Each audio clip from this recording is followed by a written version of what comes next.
Assalamualaikum warahmatullahi wabarakatuh. Berjumpa lagi teman-teman dan sahabat-sahabat.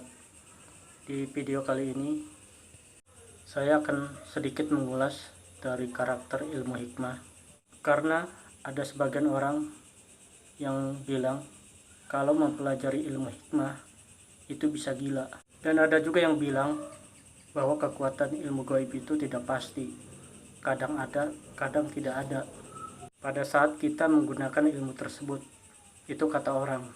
Untuk menjawab bahwasannya mempelajari ilmu hikmah itu bisa gila, jawabannya adalah tergantung dari kekuatan batin kita. Apakah kekuatan batin kita itu bersih atau kotor, atau mempunyai niat yang jelek pada saat mempelajari ilmu hikmah. Dalam niat mengamalkan ilmu tersebut harus dibarengi dengan keimanan dan ketakwaan kepada Allah Subhanahu wa Ta'ala. Karena segala ilmu dan kekuatan hanya milik Allah semata, maka mintalah kepadanya. Kita senantiasa berserah diri dan percaya kepada Allah. Hanya Allah lah yang akan mengabulkan setiap doa-doa kita.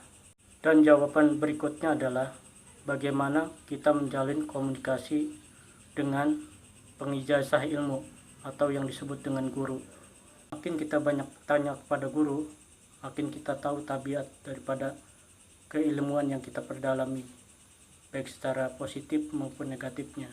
Untuk menjawab kekuatan dari ilmu gaib itu kadang tidak pasti, kadang ada, kadang tidak ada, adalah sebagai berikut.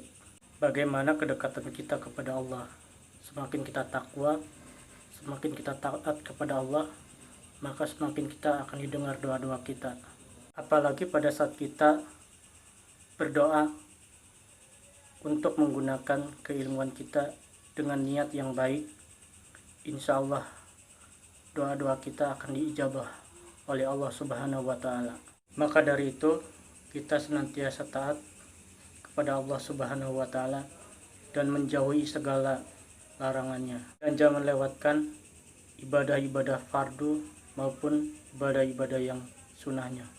Senantiasa kita menjalankannya dengan ikhlas dan tulus hanya kepada Allah Subhanahu wa Ta'ala. Untuk mendalami ilmu hikmah itu tidaklah gampang, karena harus dibarengi dengan lelaku yang cukup lumayan berat, yaitu harus membaca wirid di tengah malam, harus banyak begadang, belum ditambah dengan puasa-puasa keilmuan hikmah yang lainnya. Dan jenis-jenis berpuasa ilmu hikmah itu tidak mudah. Ada 3 tingkatan berpuasa di keilmuan hikmah, diantaranya puasa mutih, puasa mati geni, dan puasa ngeblong. Ketiga puasa tersebut yang lumayan berat dan harus fokus pada saat kita berpuasa. Jangan untuk main-main.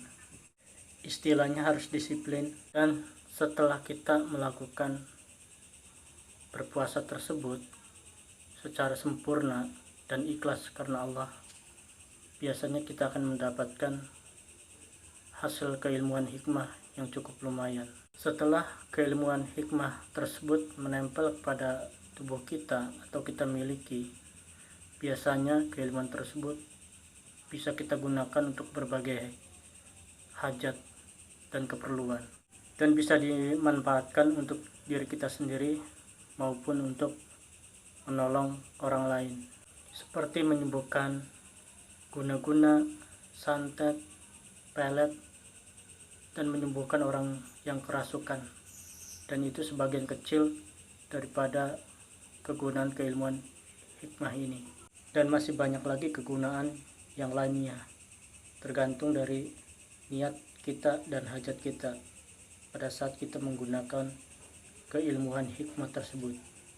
Dengan itu, saya mengajak kepada teman-teman dan sahabat-sahabat, apabila mau mempelajari keilmuan ini, harus dibarengi dengan niat yang baik dan tulus ikhlas hanya kepada Allah Subhanahu wa Ta'ala, dan berharap ridhonya dari Allah Subhanahu wa Ta'ala. Inilah ulasan dari saya yang secara singkat, semoga bermanfaat buat teman-teman dan sahabat-sahabat. Saya cukupkan sampai di sini. Assalamualaikum warahmatullahi wabarakatuh.